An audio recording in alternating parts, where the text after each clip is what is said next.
The dust hadn't even settled from the SUV's hard brake before I knew my peaceful morning was officially dead. And as I watched three people spill out of a white Cadillac Escalade with the kind of practiced arrogance you only see in small-town tyrants, I realized that the quiet life I'd returned to after 12 years in the service was about to get a lot louder. Leading the charge was a woman I'd soon come to know as Brenda Vance, a woman whose personality was as overbearing as the perfume that hit me from 20 feet away, and she was stuffed into a lime green blazer that looked like it was holding on to its buttons for dear life. She didn't offer a hello or a handshake. She just marched up to my perimeter gate, planted her designer heels in the Texas dirt, and announced that my family's land, the Blackwood Rise, was now under the jurisdiction of the Cedar Hollow Homeowners Association, and that I owed them $6,000 in backdated, end quote, aesthetic compliance fees, end quote. I just stood there for a second, leaning against a fence post I'd repaired with my own hands just the day before, feeling the weight of the old.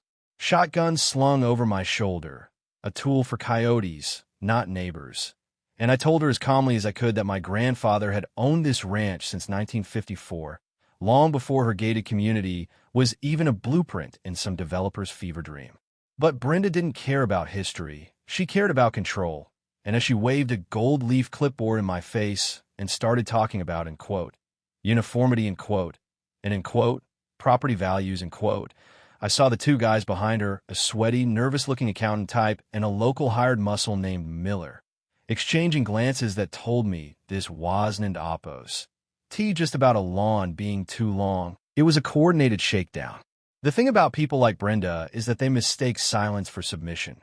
So when I didn't in Oppos, immediately start writing a check. She took a step closer, her heels sinking into the soft earth, and told me that if I didn't in Oppos, comply by Monday, they'd start the foreclosure process on my, end quote, non-compliant structures, end quote, starting with the timber frame barn my great-uncle built by hand.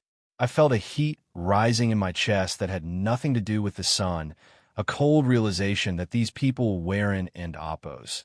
Just nuisances. They were predators who had spent years bullying elderly ranchers into selling their land for pennies on the dollar so they could expand their suburban sprawl.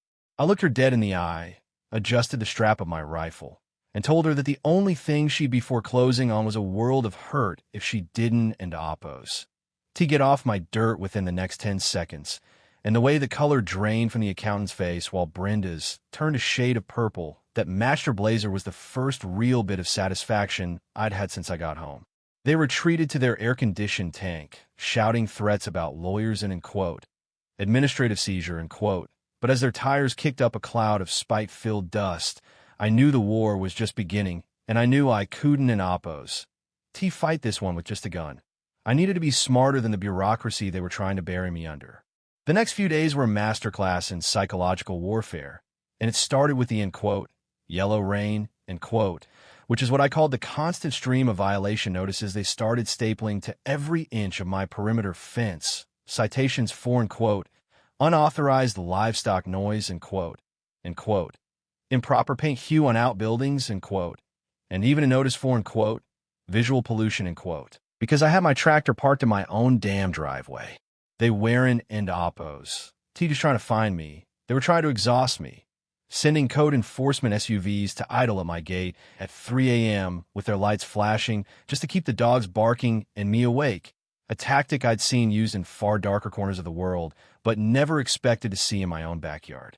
I spent my nights sitting on the porch with a thermos of coffee and a night vision monocular, watching the shadows move along the ridge, and that's when I noticed something that didn't end Oppos. Fit the, end quote, aesthetic, end quote, narrative. Brenda's team wasn't in Oppos. Just looking at my barn, they were obsessed with the old creek bed on the southern edge of the property, a place where the water ran deep and the mineral rights had been locked away in a family trust for generations. I reached out to an old friend from my time in intelligence, a woman named Sarah who could find a needle in a digital haystack, and I asked her to dig into the Cedar Hollow HOA's board members and their recent, end quote, development, end quote, plans, and what she sent back 48 hours later made my blood run colder than a winter frost. It turned out the HOA wasn't in Oppos. Just a group of bored neighbors. It was a shell company for a luxury resort developer, and Brenda Vance was their hatchet woman, tasked with clearing out the eyesores, meaning the original ranches, to make room for a private golf course and a water bottling plant that required access to the specific aquifer sitting directly under my southern pasture. The $6,000 in fines was just the bait to get me into a legal entanglement that would allow them to trigger forced annexation, clause hidden in a 40-year-old county ordinance they'd spent months lobbying to change in secret. But the real escalation happened on a Tuesday, a day I'll never forget, when I came back from town to find my gate chain cut and two inspectors inside my private workshop going through my grandfather's old filing cabinets and taking photos of his survey maps. I didn't oppose. I didn't oppose. Run. I just walked into that shop, locked the door behind me, and sat down on a stool, watching them jump like they'd been hit with a cattle prod when they realized they weren't oppose. Alone. They tried to claim they had an administrative entry warrant, but when I looked at the paper, I saw the HOA logo was grainy and the signature from the county clerk looked like it had been traced by a toddler. And that's when I realized how desperate they were. They weren't oppose. Just bending the law anymore. They were breaking it in broad daylight. I let them leave, but not before I took photos of their IDs and their vehicle. And as I watched them scramble away, I felt a strange sense of calm wash over me, because for the first time, I had the leverage, and I was going to use it to burn their little kingdom to the ground.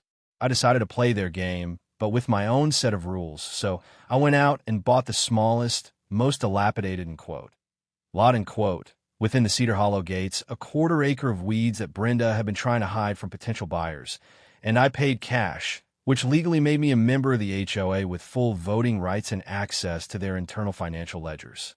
Brenda's face when I walked into the monthly board meeting, wearing my grease-stained work shirt and holding a copy of the bylaws, was worth every penny of that mortgage. And as I sat in the back of that air-conditioned community center while they discussed flower bed uniformity, I started asking questions about, line item expenditures, and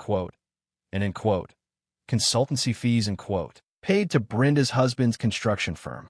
You could hear a pin drop as the other neighbors, people who had been bullied for years into paying for, premium landscaping, that never happened, started turning their heads, realizing for the first time that their dues weren't oppose. Going to the park. They were going into Brenda's pocket and her developer friend's legal fund. The final showdown happened at the Blanco County Courthouse, a building that smells like old paper and hard-won truths, where Brenda and her high-priced legal team were trying to finalize the annexation of Blackwood Rise. They had a mountain of forged compliance reports and historical map, that supposedly showed my ranch was part of the original HOA charter.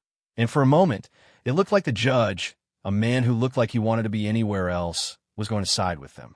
But then I stood up, not with a gun this time, but with a stack of documents Sarah had helped me unearth, original land deeds from the 1800s, water rights certificates signed by the governor, and, most importantly, a series of emails Brenda had sent to the developers discussing how they were going to, harass the soldier, until he broke. I also brought Miller, the muscle she'd hired, who I'd found out was being underpaid and was more than happy to flip on his boss once I showed him the evidence of her embezzlement. When the judge saw the emails, the ones where Brenda mocked the, stupid hicks, in the county and detailed her plan to steal the water rights, the atmosphere in the room shifted from a civil hearing to a criminal investigation in about 30 seconds. Brenda tried to scream that I'd hacked her, that I was domestic threat, but she was drowned out by the judge's gavel, a sound that echoed like a shot through the chamber as he declared the HOA's claims null and void and ordered an immediate freeze on their assets. But the best part, the part that still makes me smile when I'm out on the porch at night, wasn't an oppose. Just the legal win. It was watching the bailiffs approach Brenda after the judge realized she'd used HOA funds to pay for her private security and her, stressed, lime green blazers. She went from queen of the suburbs to a defendant in a fraud case in the time it took for the cuffs to click. And as they let her out, she looked at me with a hatred so pure it was almost beautiful. And I just tipped my hat and told her that the, visual pollution, on my ranch was finally starting to clear up. I went back to Blackwood Rise that evening, And for the first time in months, the air felt light, and the silence was no longer a target. It was a sanctuary. I spent the next few weeks helping the other neighbors dissolve the HOA entirely, turning it back into a simple community of people who looked out for each other instead of policing each other in oppos. As paint colors, and we turned that in quote, zombie lot in quote. I bought into a community garden where the only rule is that you have to share what you grow. I still keep the shotgun by the door, and I still check the perimeter because a man like me knows that there will always be another Brenda Vance somewhere, another person who thinks their title gives them the right to your soul. But for now, the fence is strong, the water is deep, and the land belongs to the people who actually sweat for it. It makes you wonder, though, how many other in quote, Brendas in quote, are out there right now, counting their neighbors in oppos, grass blades while they plot to steal the ground underneath them, and if you'd have the guts to stand your ground when the white SUV stops at your gate.